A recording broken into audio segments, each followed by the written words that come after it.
अस्सलाम वालेकुम एवरीवन, कैसे हैं आप लोग। उम्मीद करती हूँ खैरियत से होंगे। जी अल्हम्दुलिल्लाह, मैं भी ठीक हूँ, खैरियत से हूँ। आप सब भी ठीक होंगे। तो आज फिर न्यू व्लॉग लेकर के आ चुकी हैं। 2 दिन के बाद व्लॉग शेयर कर रही हूँ, तो इसके लिए माफ़ी चाहती हूँ और मैं पूरी कोशिश करूँगी कि कंटिन्यू रहूँ और अच्छे-अच्छे टॉपिक आपसे शेयर करती रहूँ। तो आज का टॉपिक भी बहुत ज़्यादा इम्पोर्टेंट है, बहुत ज़्यादा, क्योंकि ये जो शब रात को लेकर के ना सवाल हमारे मन में बहुत ज़्यादा रहता है, लेकिन अफ़सोस कि हमें उन सवालों का आंसर सही नहीं मिल पाता है। और कई बार जो है ना हम शब रात के दिन सवाब कमाने के बजाय बहुत सारे ऐसे काम कर लेते हैं जिससे हमें सवाब तो होता नहीं है और गुनाह हो जाता है। तो इसी तरह हमारे मन में सवाल होता है कि शब रात से पहले हम क्या-क्या करें, क्या-क्या चीज़ हमें करनी चाहिए और क्या ऐसी चीज़ है जो हमें नहीं भी करनी चाहिए। तो आज का टॉपिक बहुत ज़्यादा ख़ास है, वीडियो को पूरा कंटिन्यू देखिएगा। अभी मैं क्या कर रही थी, शाम का टाइम हो रहा था तो मैं किचन में आई थी। मेरे हस्बैंड दोपहर को लेकर आए थे गन्ना, तो मैं उसको ही छील रही थी। और फिर इसके बाद जो है ये जो स्लीपर मैंने पहनी है, ये मेरे हस्बैंड लेकर के आए थे, तो मैंने आज इसलिए वियर किया है इसको, क्योंकि जो मैं घर में चप्पल पहनती हूँ उसको मैंने धो दिया था और वो सूखा नहीं है अभी, तो मैंने ये वाली स्लीपर निकाल के पहन ली। अभी तक मैंने इसको पहनी भी नहीं थी, तो मैंने सोचा चलो घर में पहन लेते हैं। और मेरी फ्रिज भी ना बहुत ज़्यादा गंदी हो रही है, इसको भी मुझे साफ़ करना है, क्योंकि शब रात से पहले कौन-कौन से ऐसे काम हैं जिसे हमें कर लेने चाहिए। तो चलिए मैं जो टॉपिक है उस पे भी बात करूँगी और आपसे व्लॉग भी शेयर करती रहूँगी। तो सबसे पहला टॉपिक है हमारा और सबसे पहला सवाल है कि शब रात से पहले हमें कौन-कौन सी ऐसी चीज़ें कर लेनी चाहिए। उस नंबर 1 कि हमें अपने घर की साफ़-सफ़ाई करनी चाहिए। सबसे पहली चीज़, साफ़-सफ़ाई बहुत ज़्यादा ज़रूरी है। अल्लाह उस घर से बहुत ज़्यादा खुश रहता है, उस घर में रहमत बरकत बहुत ज़्यादा आती है जिस घर में साफ़-सफ़ाई रहती है। तो साफ़-सफ़ाई अब ज़रूर कर लें। बहुत सारे घर में देखा है मैंने कि त्योहारों पे या किसी फंक्शन में उनकी सफाई होती है पूरे घर की क्लीन, लेकिन नहीं, आप अपने होम की पूरी क्लीनिंग करिए।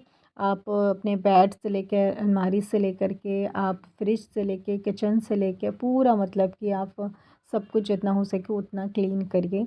तो सबसे पहले अपने घर की अच्छे से साफ़ सफाई करिए और अपने घर को बहुत साफ़ सुथरा रखने की कोशिश करिए और क्लीन करिए। शब रात से पहले तो ज़रूर ये चीज़ कर लीजिए। ये बहुत ज़्यादा इम्पॉर्टेंट है। साफ़ सुथरा घर होता है तो उसी में ही फ़रिश्ते आते हैं और उसी घर में रहमत और बरकत होती है, ठीक है। अब दूसरा जो है वो इससे भी ज़्यादा इम्पॉर्टेंट है, क्योंकि देखो आपने अपने घर को साफ़ सुथरा रखा हुआ है ना, और शब रात से पहले अगर आपने ये चीज़ नहीं किया जो मैं आप बता रही हूँ, तो शब रात आ कर के चला जाएगा, लेकिन आपका कोई फ़ायदा नहीं होगा। आप कुछ भी अल्लाह से माँगेंगे, कुछ भी मतलब कि करेंगे ना, कुछ भी फ़ायदा नहीं होने वाला है आपको। वो इसलिए क्योंकि अगर कोई इंसान आपसे नाराज़ है जिसका आपने दिल दुखा दिया है, क्योंकि हमारे जो रिश्ते होते हैं ना उसमें बहुत लोग होते हैं, हमारी पूरी एक फैमिली होती है, फिर उसके बाद हमारा ख़ानदान होता है, ससुराल, फिर मायका होता है, बहुत सारे लोग होते हैं। तो वैसे इंसान को अपनी गुनाह, अपनी गलती नहीं याद रहती है, लेकिन कभी-कभी ऐसा कुछ होता है जो जो कि आपको याद होता है कि हाँ, हमारे ये बोलने से लगता है सामने वाले को तकलीफ़ हुई हो या बुरा लगा हो। तो आपकी फ़ैमिली में ऐसा कभी हुआ है या फिर आपके साथ कभी ऐसा हुआ है, आपको नहीं पता है तो अलग बात है, लेकिन अगर आपको पता है कि मैंने कुछ कभी बोला है किसी को जिसकी वजह से उसका दिल दुखा है, तो उससे ना माफ़ी ज़रूर से मांग ले, चाहे वो कोई भी हो, आपके माँ बाप, भाई बहन, आपके ससुराल में आपके पूरे ख़ानदान में कोई भी मतलब हो, तो आप उससे ज़रूर से दिल से माफ़ी मांग लीजिए। क्योंकि ये जो शुभ रात की जो रात आती है ना, ये बहुत ज़्यादा ख़ास है हम लोगों के लिए, हम मुसलमानों के लिए, क्योंकि ये एक रात ऐसी मिलती है जिसमें हमें मौका मिलता है हम अपने पिछले गुनाहों को माफ़ी करवा के अपने आने वाले कल के लिए बहुत सारी रहमत बरकत, बहुत सारी दुआएं कर सकें। और वो रात जो होती है उसकी, उस दिन की दुआ कबूल होती है। उस दिन आने वाले हमारे जो साल होते हैं उसकी सारी चीज़ें अल्लाह पाक लिखता है सब कुछ। तो हमारी जो शुरुआत होती है अगर वो अच्छी होगी तो इंशाअल्लाह आखिर भी अच्छा होगा। अगर शुरुआत ही हमारी अच्छी नहीं हुई तो आखिर भी अच्छा नहीं होगा। तो ये चीज़ आप ज़रूर से कर लीजिए। कि अगर किसी की का दिल दुखा है आपकी वजह से, आपको पता है, तो उससे ज़रूर से सॉरी, माफ़ी तलाफ़ी करिए उससे। और अगर आपको नहीं पता है तो फिर तो आप अपनी नमाज़ों में अल्लाह से ये दुआ कर सकते हैं कि हमने कभी जाने अनजाने में किसी को ऐसा बोला हो या फिर गलती से हमारे मुँह से निकल गया हो, तो मतलब वो इंसान हमें माफ़ कर दे। या फिर कई बार क्या होता है कि आपका उस इंसान से कांटेक्ट ही नहीं होता, जिस इंसान का आपकी वजह से दिल दुखा है, तो भी अल्लाह से आप कह सकते हैं कि अल्लाह पाक जो है हमें उसके लिए माफ़ कर दे, क्योंकि उस इंसान से मुलाकात तो नहीं हो सकती, लेकिन अल्लाह बहुत बड़ा रहीम व करीम है। तो वो चाहेगा तो इंशाल्लाह हमारे सारे गुनाहों को माफ़ कर देगा, जो गलती हमसे हुई है उसको भी माफ़ कर देगा, और इंशाअल्लाह ताला शब रात की वो दिन हमें, वो रात हमें मुबारक, हमें हमारी ज़िंदगी में हमें अता करेगा, और हम उस रात के ज़रिए आने वाले कल के लिए बहुत सारी दुआएं और अपने पिछले गुनाह माफ़ करवा सकते हैं इंशाअल्लाह। इसके बाद ना आपका तीसरा पॉइंट है जो कि आपको ज़रूर से ये करनी चाहिए, क्योंकि देखो ज़िंदगी जो है बहुत छोटी है। आज इंसान ज़िंदा है और कुछ लोग चले गए हैं, और आने वाले टाइम में हर किसी को जाना है।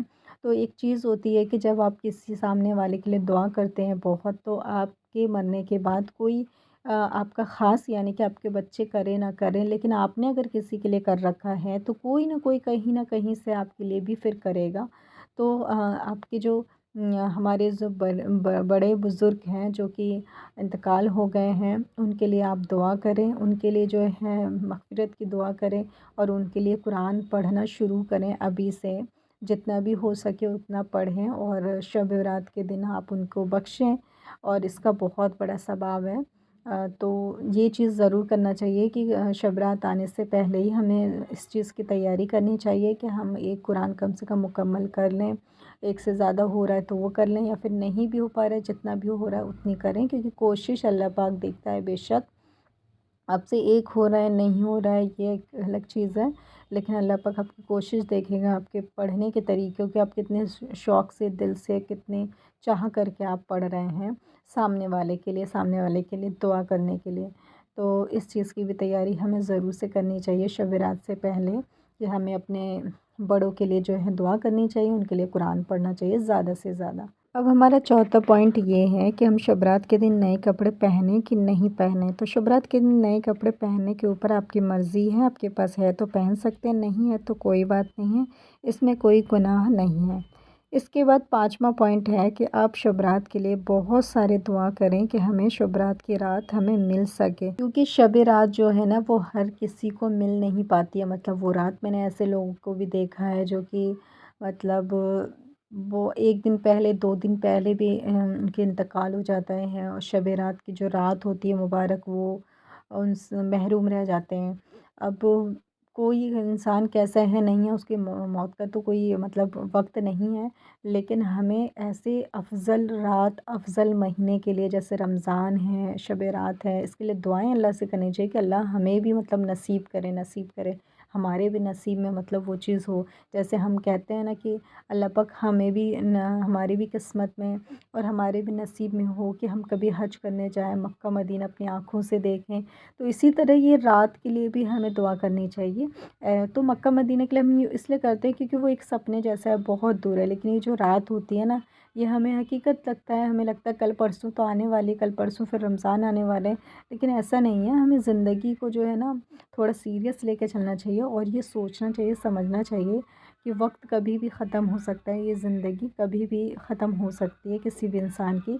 तो हमें जो है अपने आने वाले कल के लिए बहुत सारा दुआ करना चाहिए कि अल्लाह पाक हमें जो है ऐसी रात, ऐसे रमज़ान का महीना तौफ़ीक अता फ़रमाएँ, ताकि हम भी इबादत कर सकें, अपने गुनाह की माफ़ी मांग सकें, और हमें भी मौका मिले कि अल्लाह की उस रात में इतने लोग शामिल होते हैं, उसमें से एक हमारा भी नाम हो। तो ये मतलब 5 पॉइंट थे जो कि आपको शब रात से पहले कर लेने चाहिए। और यहाँ फाइनली देख सकते हैं मैंने अपना फ्रिज क्लीन कर लिया है, और घर की साफ़ सफाई बहुत ज़्यादा ज़रूरी है। तो यहाँ फ्रिज मेरा बहुत ज़्यादा गंदा हो रहा था। अभी जो फ्रीज़र रह के आए हैं, मैं उसको अभी नहीं करी हूँ, रमज़ान से पहले करूँगी, ताकि बर्फ़ ना जमे जल्दी, क्योंकि अक्सर होता है कि बर्फ़ जल्दी जम जाता है। तो मैंने सोच रखा है कि रमज़ान से 1-2 दिन पहले मैं फ्रीज़र साफ़ करूँगी। अभी मैंने फ्रिज कर दिया है साफ़। और यहाँ मैं कल अपने हस्बैंड को भूल गई थी बताने के लिए कि मेथी कितना लाना है। वो 1 किलो मेथी लेकर के आ गए और मटर भी 1 किलो। तो वही, ये ज़्यादा चीज़ आ जाती है तो रखने की जगह नहीं होती है फ्रिज में। तो वही हो रहा है, तो मैं इसको खाली करके रख रही हूँ, क्योंकि अभी सब्ज़ी रखी हुई है, इसको बनाने का भी अभी मतलब बना लूँगी तो फिर ये ख़त्म कैसे होगा, इस वजह से नहीं बनाया मैंने, खोल करके यहाँ रख दिया है ताकि हवा लगती रहे, ये ख़राब ना हो। क्योंकि गर्मी में, सर्दी में क्या होता है कि सूखेगा तो नहीं लेकिन गलना शुरू हो जाता है, और गर्मी में क्या होता है, गलता नहीं है तो सूखना शुरू हो जाता है। तो दोनों ही चीज़ों में प्रॉब्लम कुछ ना कुछ है। तो फ्रेंड, यहाँ आप लोग देख सकते हैं फ्रीज़र में इतने सारी चीज़ें जो रख कर के हम लोग भूल जाते हैं, जो बहुत गलत बात है। हमें भूलना नहीं चाहिए, याद रखनी चाहिए। ये सारे वो खाने हैं जो कि मैं फ्रीज़र में मैंने रख दिया, तो मैं भूल गई थी। तो बस आज की इस वीडियो में इतना ही। आई होप कि आज का व्लॉग आप सभी को पसंद आया होगा, और जो आज का टॉपिक है वो भी आपको अच्छे समझ में आ चुका होगा। बस आज की इस वीडियो में इतना ही। जल्दी मिलती हूँ, जब तक के लिए अल्लाह हाफ़िज़।